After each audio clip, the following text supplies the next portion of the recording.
Okay, real quick. I wrote a book. It's sci-fi, neither woke nor anti-woke, and it's about a young woman named Kara who's abducted by an alien who has a plan to use her to preserve humanity from its inevitable extinction at the hands of an invincible space army. But since Kara doesn't care for humanity, the question then becomes, how does one who doesn't want to save the world end up possibly saving it? The book is called Perfect Worlds, and it's up on Amazon right now. You'll find ebook, paperback, and hardcover editions. I hope you enjoy, but if you don't, that's totally my fault. Alright, it's time to find out how much of Jar Jar Binks we can cut from Star Wars The Phantom Menace. And before anyone asks, yes, I plan to do a similar video for the Ewoks in Return of the Jedi. But for now, let's get this one started. Personally, I love the Darth Jar Jar theory. And if that was the plan for Jar Jar, and had George Lucas actually gone through with that plan, then I think an evil Sith Lord Jar Jar Binks in Episode 3 would have balanced pretty well the silly antics Jar Jar displayed in The Phantom Menace. It would have made those silly antics more of a setup for the Darth Jar Jar payoff. However, since that didn't happen, the lack of Jar Jar's silly antics in Episodes 2 and 3 comes off more as George Lucas following Episode 1, saying, I may have gone too far in a few places, and course correcting massively in Episodes 2 and 3. So if we're going to cut some of Jar Jar's scenes, we first have to start by asking what Jar Jar contributes to the story. Jar Jar makes two major contributions to the story of The Phantom Menace. He mentions the Gungan army to Queen Amidala, which gives her an idea to use the Gungan army to help her free Naboo. And Jar Jar also leads the Queen to the Gungans after the Queen arrives back on Naboo. Everything else Jar Jar does can either be removed or minimalized, so he can become more of a background character that we really don't pay as much attention to. And we don't really have to, because if we take the prequel trilogy as a whole, Jar Jar is not the key to all this. Jar Jar is a key to all this. I mean, let's look at what Jar Jar does when he initially meets the Jedi.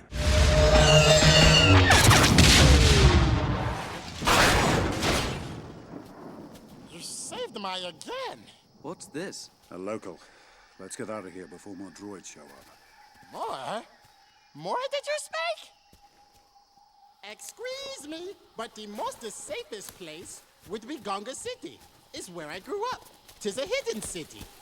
Jar Jar leads the Jedi to his home, Oto Gunga, where they appear before the Gungan leader, Boss Nass, and acquire a transport that will get them through the planet core and to the Theed Royal Palace. But as has been pointed out before, if they're going through the planet core, then that means the Trade Federation landed their troops and vehicles on the other side of the planet, which doesn't make sense. So the best thing we can do here is remove that entire journey to Oto Gunga and the ride through the planet core, and just have the Jedi meet Jar Jar, then continue to the Theed Royal Palace.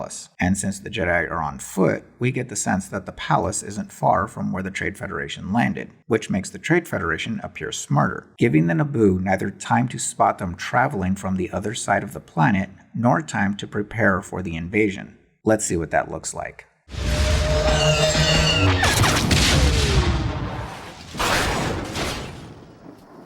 You saved my again! What's this? A local. Let's get out of here before more droids show up. Another thing Jar Jar does is give Qui-Gon and Anakin a chance to meet again, when Jar Jar gets into a conflict with Sebulba. The point of conflict, however, really doesn't feel like something we'd see in a Star Wars movie. Oops.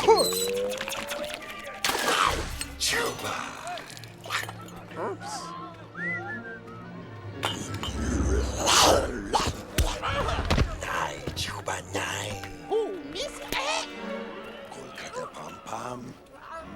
Ouch! Besides this scene feeling out of place in this movie, there's just too much coincidence happening here. Jar Jar spits the food he didn't pay for, which happens to land on a table where Sebulba happens to be eating, causing Sebulba to go after Jar Jar just as Anakin happens to be walking by. Also, Anakin describes Sebulba as especially dangerous. He picked a fight with a Doug, an especially dangerous Doug called Sebulba. But Sebulba just happens not to feel especially dangerous right now, even as Anakin interferes in Sebulba's conflict with Jar Jar. Why is an especially dangerous Sebulba so afraid of this 9-year-old boy that Sebulba backs down the moment Anakin shows up, by the way? I mean, look at how easily Sebulba dropped Jar Jar, and Anakin only weighs, 63 cents on the dollar? Why wouldn't Sebulba go after Anakin too? Sebulba is especially dangerous, right? So let's cut out this seriously problematic scene. I'm sure another solution will present itself. I'll check back later.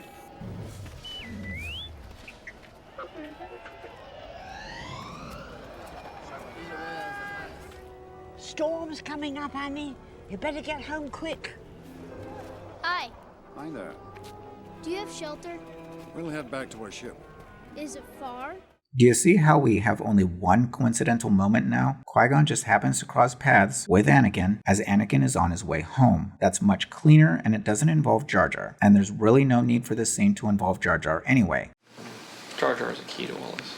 Unless the Darth Jar Jar theory is correct, which we can't assume, so we do have to take this scene at face value. Also, with this scene of Anakin not being afraid of Sebulba gone, we've now enhanced a later scene to make it appear as if Anakin is now standing up to Sebulba.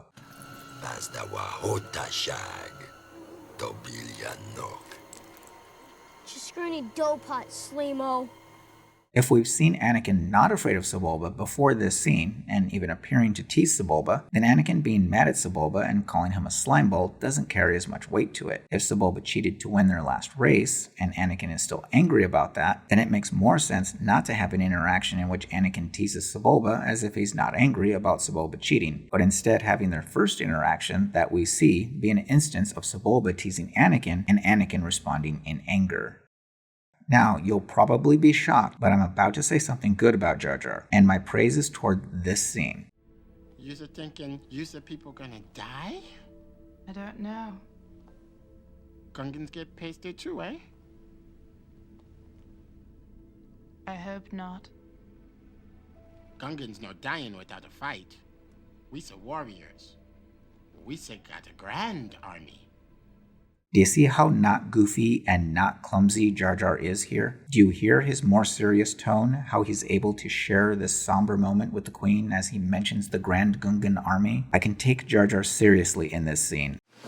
Jar Jar is a key to all this. There's nothing wrong with Jar Jar, or any character, having a few funny moments in the movie. You must have Jedi reflexes if you race bots. Don't do that again. But there is so much Jar Jar silliness in this film that it's just overbearing. I may have gone too far in a few places. Alright, we're going to make one more small alteration. Now, when The Phantom Menace came out in theaters back in May 1999, I saw the movie 4 times. And each time I saw the movie and got to this part, I welcome your help. Senator Palpatine fears that the Federation means to destroy me. I assure you I will not allow that to happen. We're going home! Come on, R2.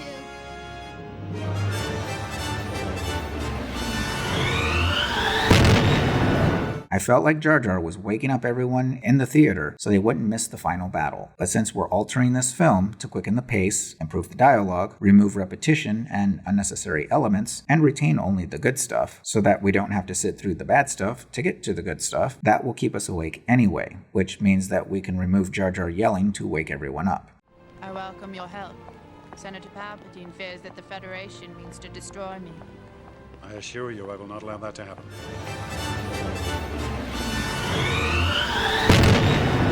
Besides, why is Jar Jar excited about going back to Naboo? The Trade Federation have control of the planet, and Jar Jar certainly isn't a warrior ready to go into battle. Speaking of which, we'll cover Jar Jar's antics in various action scenes, and show how removing these antics can help those action scenes to flow more smoothly.